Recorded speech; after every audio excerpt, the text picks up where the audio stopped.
No, I mean, the Queen was with the King, and let's be honest, he wasn't too complimentary about Queen Camilla in his book, Spare. He wasn't very complimentary about her in Netflix. He wasn't very complimentary. They don't get on. So, number one, that's there. But equally, they haven't really had a lot of contact, the King and Harry. I know that there were stories saying that he'd reached out Harry before when his dad was going in for that benign treatment for prostate, but I don't think that reach was ever actually connected. So there's not been a lot of contact, and that would then bring its own level of complexity and drama, which the King doesn't need at the moment. He just doesn't need it. And the royals do stick to a sort of pretty military clock. It would have been all worked out when he was going to be flying off, because you have to get the helicopter pilot there, you have to get clearance, you have to get all these things. And so his plans had to be changed. And one thing the King doesn't like is changing his plans. So 15 minutes isn't long, probably long enough for a kiss, hello, and maybe a hug, and wish him all the best. And then he was back.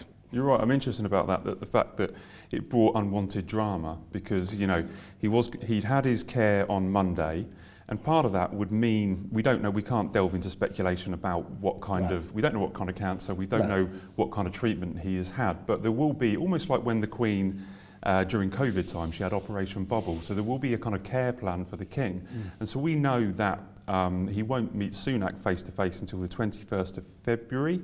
And he's gone to Sandringham, where there's plenty of space to roam, plenty of fresh air that he can relax, and maybe his immune system's down after the care. So there may be an element that having Harry jet over from the United States to see his father as a surprise, they had to keep it short for maybe kind of health reasons before the King kind of went off to Sandringham. I think it's possibly that, but I think it's also more to do with you don't want his blood pressure going up, because you only have to, when you're sick, like the King's not very well, he's obviously very serious, whatever way you look at it, whatever type of cancer it is, he's undergoing treatment, and the best thing for him is calm.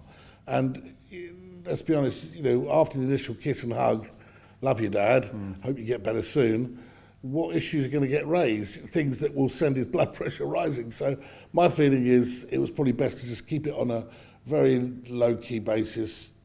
Glad that you came. But, from the outside world, he's flown in, he's got half an hour with the King. The Queen had said, right, we've got to go. King says we've got to go. And then he doesn't even say, well, why don't you stay in your old room at the palace? He has to book a hotel room, and he's off on the plane the next day. So, this is everyone tells us that, well, the narrative is that, he was touched and it was great. Maybe it's the start of a rapprochement. I wouldn't bank on it. Well, that's what we're being told, isn't it? That maybe it was a sign of optimism, because there was a gesture of flying over. The King agreed to meet him, but taking a step back, is Harry not getting the message here? So he's been evicted from Frogmore Cottage. He third row at the coronation, and then he gets half an hour or 15 minutes with his father after flying across the country to. Well, I think that's exactly it. I mean, look, Matt, the coronation, he sort of left with his tail between his legs. It was a bit embarrassing, wasn't it? I mean, everyone thought he was going to. I think he thought at least he'd be in the front row. He should have read the Sun. I mean, it was clear where he was going to sit. He was going to sit with the non-working royals. But, I think also there hasn't been a lot of context. So maybe he was fed up with it and said, the King's not available now, the King can't speak to you now. And thought the only way I'm going to get to see my dad, or actually have any contact, if you are, feeling a little bit, I don't know, so guilty, but you're feeling a bit lost, is to get on a plane and go and see him. And in that respect, I admire Harry for doing that, because if he wasn't getting through, and he said, well, I just want to see my dad. And, I know there's been a lot of bad blood, and, things that like being accusations of racism and all this sort of stuff, it hasn't gone down too well at the palace. We know it hasn't. We speak about racism. Obviously, Meghan didn't come. The accusations have been made, last year.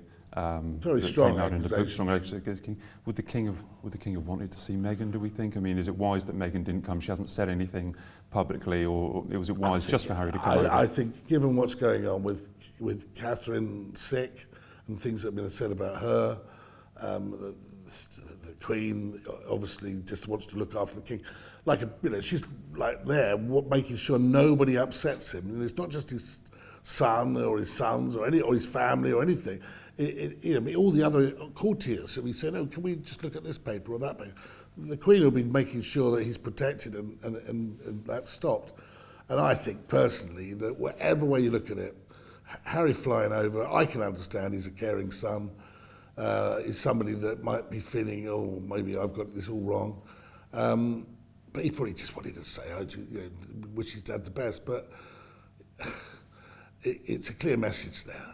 You're not really, you're certainly not forgiven, and you've certainly done a lot of damage. So the King, we now know, well, we believe he's going to be staying at Sandringham for a long period of time. He might see the Prime Minister face to face on the 21st. He's going to rest and recuperate there, but become an outpatient at a London hospital if and when he does actually come back. What will the King be doing, do we think? Because there's no engagements, which is good. We often look at the royal family and we judge them by what we see in public, whether they are attending engagements or functions or charities. But he has a massive constitutional role as the head of state. Can he, he reads the red boxes. We live in a time of political and kind of world turmoil. How will he be dealing with that role of being a king? I think a lot's been said about it. The only thing about the role of the monarch is that is the only role that matters in a constitutional monarchy, parliamentary democracy. The Queen, late Queen, she was struggling with her eyesight towards the end. She would have taken her a long time to get through her red box. The King, even in this state, will get through his red boxes before he's had his boiled egg in the morning.